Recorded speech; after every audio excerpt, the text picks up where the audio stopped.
exchange perspective, they want to maximize the reward, internally and also externally. Okay, you want to feel good about yourself. Also, lastly, is the social norms. You help me, I help you. Okay, sometimes people say everything you borrowed, you can return. But the only thing that you cannot borrow and you cannot keep asking is people's favor. When you keep asking people's favor, you can never return it back. You can never return it back. It is like a life contract to it. You would always be attired to just help the person who have helped you. Yeah. Attribution theory looks to who that seems to be suffering. Okay, you try to look at the cause. If you think the person is the victim, you would help. But if you think the person is the cause, you say, good for you. Good for you. Who asked you to do that? Okay. Example can be accident. Accidents, if you really want to help, you would. When someone help that person, it's because that person has already perceived that the victim is the victim. Okay. Now, when you see accident happens when this sports car like this, okay, when it's speeding, you're less likely to help the person. Okay, when the person is just zigzag. Okay.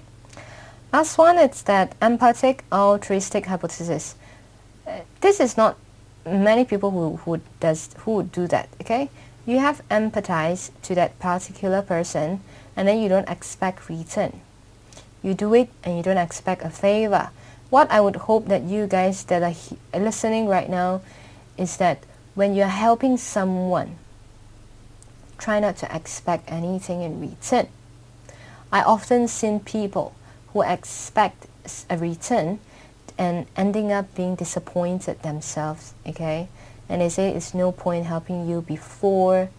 Helping people doesn't come with a reward, or you must help me back. That is not a true help. That is not a real help. And I don't like that when people start to manipulate the need of help, okay? Last one is the interpersonal perspective. We have two, the communal relationship and also the exchange relationship, okay? Now the communal relationship is that the friends, the families or romantic partners, we will help them. They have business, we will help them. We will just help them, okay? Next one is the exchange relationship. Exchange relationship more on what in the end, what am I going to get, okay? If I do business with you, if I help you with your business, at the end of the day, what am I going to get, okay? So then they look in terms of the share issue, the equity issue. Yep. So the question is that, are you a pro-social person? Are you helpful to help the people? Pro-social meaning actions or behaviors that the society likes. Helping, one of them. Okay. Now factors to personality, to pro-social behavior again, it goes back to your personality, your gender, your mood and also your culture. Now, it is interesting when you investigate helping behavior. Now, I've done a research on helping behavior, trying to look at different articles. If you realize the helping behavior, you realize that the males are more likely to help in situations that requires them to show themselves as being macho and brave. They would go inside the fire and come out, but they are not going to help you pick up the books because it wouldn't reflect too much of their macho side. They would do the best. They would jump off the building to save someone, okay? And girls are more likely to help in terms of the feelings side, okay? Guys help when it shows their macho-ness, okay? Their macho side, their muscles.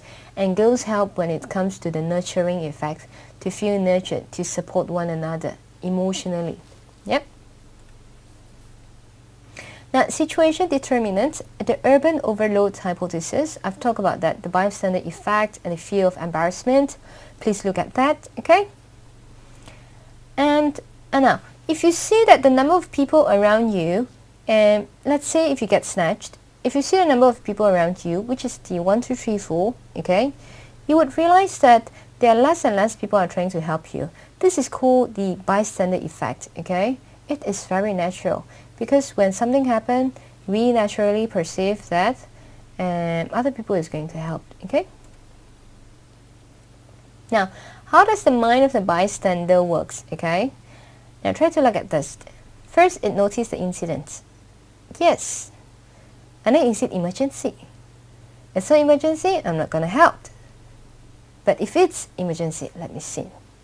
Is it my responsibility? No, it's not my responsibility. I'm not going to help. But if it's my responsibility, then I will try to help. Yeah. Now, of course, at the end of the day, we have to offer help. Okay.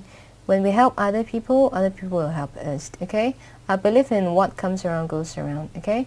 Do not expect anything by helping. Okay. Now, this brings to a conclusion of what tutorial 5 today. Okay, now we have reached the end, but what I will hope is that you realize that you can take all the topics that I've talked about, the 5 tutorials, the 10 topics that I've spoken.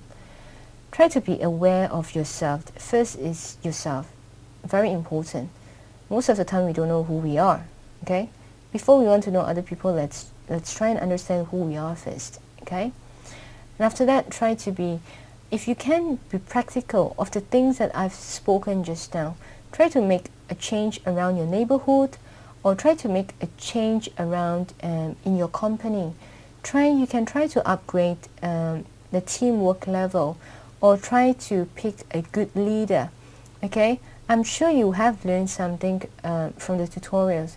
So just try to be practical, which can enhance. I believe at your age, it is not just about exams and assignment.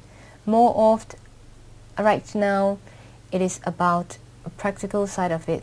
Using what you have learned, you put into action. Okay, and that's what I hope from you.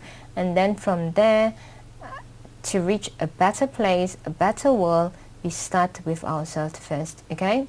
So if you have any questions in the tutorials, please refer back to book or search up in the internet. You realize you find many things. Okay. Lastly, I hope your tutorial has been fun. You have learned things. Okay. And of course, I wish the best for your studies, and also your assignments, and also your exams. Yeah. Of course. A piece of paper or a piece of degree doesn't necessarily mean anything.